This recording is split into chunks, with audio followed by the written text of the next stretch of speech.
കേരള സർവകലാശാലയെ തകർക്കാൻ ശ്രമിച്ച ആളാണ് UDF നോമിനേറ്റ് ചെയ്ത സിൻഡിക്കേറ്റ് അംഗം RS ശശികുമാറെന്ന് മുൻ ഇടത് സിൻഡിക്കേറ്റ് അംഗം അഡ്വക്കേറ്റ് G മുരളീധരൻ.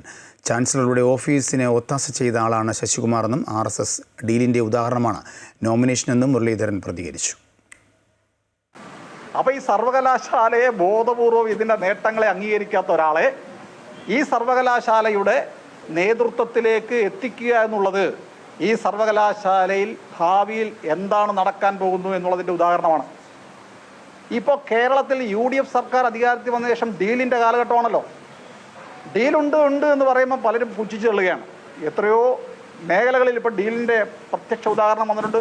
അതിൻ്റെ അവസാനത്തെ ഉദാഹരണമാണ് കേരള സർവകലാശാലയിലെ 6 നോമിനേഷൻ പരിശോധിച്ചാൽ കാണാൻ വേണ്ടി കഴിയുന്നത്.